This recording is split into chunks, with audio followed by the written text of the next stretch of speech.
आज बदलापूर आक्रोश करतंय। अवघ्या 4-4.5 वर्षांच्या कोवळ्या मुलींवर लैंगिक अत्याचार होतात आणि ते सुद्धा विद्येचं मंदिर म्हणून विश्वासानं ज्या मुली शाळेत जातात तिथे ही घटना घडली आणि ही वेदना इथे संपत नाही। या मुलींना अनाकारणीय असे प्रकार त्यांच्यासोबत होतात। जेव्हा त्यांच्या शरीराला वेदना होते तेव्हा घरच्यांच्या ही गोष्ट लक्षात येते। घरचे कायद्याची मदत घेण्यासाठी पोलीस स्टेशनमध्ये धाव घेतात, पण पोलीस ज्यांच्या मुलींवरती हे अत्याचार झालेले आहेत अशी तक्रार घेऊन आलेल्या पालकांना 13 तास त्यांना याबद्दल कोणतीही दखल घेत नाहीत। त्याला एकदा आमच्या समोर फाशी द्या, नाहीतर इकडे आणा, तुम्हाला जमत नसेल तर आमच्या हवाले करा, आम्ही फाशी देतो। 4 वर्षाच्या मुली, 3.5 वर्षाच्या मुली शाळेत सेफ नाहीये तर कुठे सेफ आहे?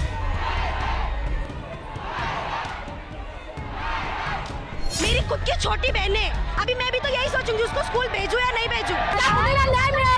4 वर्षाची मुलगी आज ती काय सोचत असेल ते आम्हाला माहिती आहे। बदलापुरातील विकृताला वाचवण्याचं पाप कुणाकुणाचं? पोलिसांनी गुन्हा नोंदवायला उशीर का केला? राजकीय नेत्याची शाळा असल्यानं वाचवण्याचा प्रयत्न? असे अनेक प्रश्न बदलापूर लैंगिक अत्याचार प्रकरणाच्या निमित्तानं उपस्थित होत आहेत आणि याचमुळे बदलापूरकरांच्या संतापाचा कडेलोट झाला असं म्हटलं तर वावगं ठरणार नाही। पोलिसांकडूनच हे प्रकरण दाबण्याचा प्रयत्न झाल्याची चर्चा आहे, कारण दोन्ही पीडित मुलींच्या कुटुंबियांनी 16 ऑगस्टला दुपारी 12 वाजता बदलापूर पूर्व पोलीस ठाण्यात धाव घेतली। पीडित कुटुंबियांची पोलिसांकडून तब्बल 13 तास परवड झाली। पॉक्सो प्रकरण असूनही गुन्हा दाखल करायला पोलिसांनी विलंब केला। अखेर मनसेनं हस्तक्षेप केल्यानंतर FIR नोंदवून घेण्यात आला। मोठ्या राजकीय प्रभावशील व्यक्तीचा शाळेवर वरदहस्त असल्याचा आरोप आहे। मला तर असं कळलं की ती शाळा सुद्धा भाजपच्या लोकांशी संबंधित होती। मी याच्यात राजकारण नाही आणत, पण इतर ठिकाणी सुद्धा कोणी राजकारण करू नये। याच्यामध्ये कोणताही कार्यकर्ता असला, अगदी भारतीय जनता पक्षाचा असला तरी विनाविलंब त्याच्यावरती कारवाई झाली पाहिजे, कारण नाहीतर एक एक घटना घडतात। काही दिवसापूर्वी आपल्याकडे वरळीला ते हिट अँड रन झालं होतं, काय त्याचं नाव, मीर शहा। आता तो सुद्धा असाच होता ना, त्या महिलेला फरफटत त्यांनी नेलं। आता पुढे काय झालं का त्याच्याकडनं पण निबंध लिहून घेतला। उद्धव ठाकरे हे खरं म्हणजे राज्याचे माजी मुख्यमंत्री राहिलेले आहेत। त्यांच्यासारख्या व्यक्तीने इतक्या खालच्या दर्जाला जाऊन राजकारण करणं हे त्यांना शोभत नाही।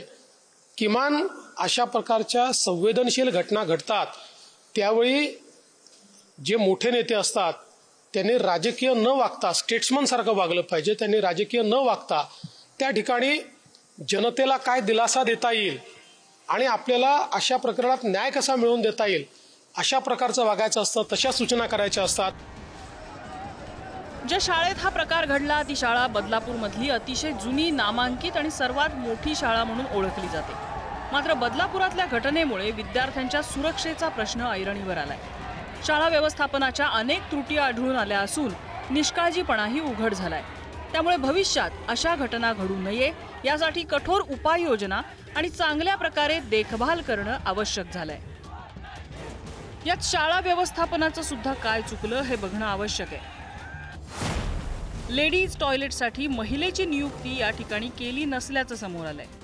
आरोपी अक्षय शिंदे 1 ऑगस्टला कंत्राटी पद्धतीनं शाळेत नोकरीवर रुजू झाला।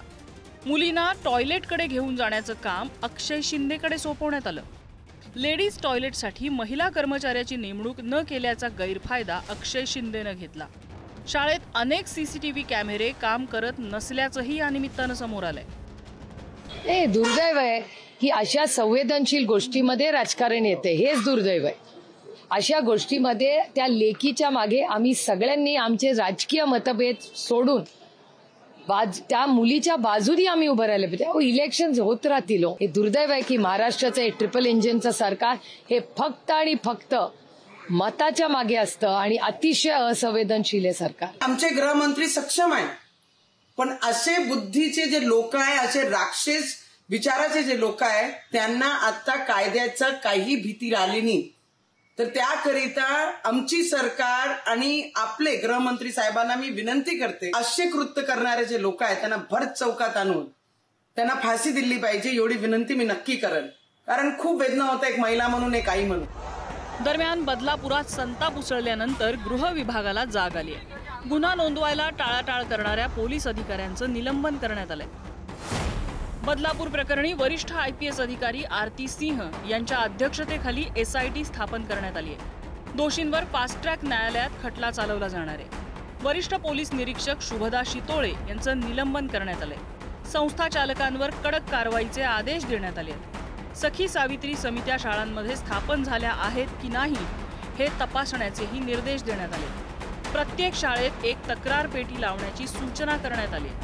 शाळेतील संबंधित मुख्याध्यापिका निलंबित झाल्यात. मुलांची जबाबदारी असलेल्या 2 सेविकांना सेवेतून कमी करण्यात आलंय. सर्वसामान्याचा जो आज जन आक्रोश आपण त्या स्टेशनवर पाहतोय, मला वाटतं हीच एकता ही महाराष्ट्राची आहे, हीच तुमची ताकद आहे. आणि शक्य जर तुमच्या हातात जर तो आरोपी भेटला ना तर ठेचा त्याला. काय होईल ते होईल. कोणी म्हणतील की कायदा सोडून बोलतायत. हो, बोलतोय. आम्हाला अशा घटना या महाराष्ट्रात नको आहेत. अशा घटनेला आम्ही कधीच पाठिंबा देणार नाही किंवा अशा घटनेत जो करेल त्याला आम्ही सोडणार नाही. यासाठी कायदा हातात घेतलं तरी गैर नाही असं माझं स्पष्ट मत आहे. एकतर होम मिनिस्टरनी राजीनामा तर द्यायलाच पाहिजे, पण किती दिवस अजून हे चालणार आहे. पब्लिकली त्या माणसाला काय करायचं अशी वेळ आली आहे. म्हणजे एवढा राग आज आम्हाला सगळ्यांना वाटतोय. आणि फास्ट ट्रॅक कोर्ट्स लवकर होऊन जेव्हा नोंदच होत नाहीये तेव्हा ही मानसिकता अशी विकृत मानसिकता वाढतच जाणार आहे. कारण का वरून समर्थन मिळतंय. मग नेमकं करावं तरी काय, महिलांनी जायचं तरी कुठे. पुरोगामी म्हणवणाऱ्या महाराष्ट्रातली ही घटना यंत्रणांना शर्मेनं मान खाली घालायला लावणारी आहे. आरोपींना कायद्याचा धाक नाही हे वास्तव आहे. आता fast track court, SIT, senior IPS तपास अधिकारी ही सगळी तजवीज होईल.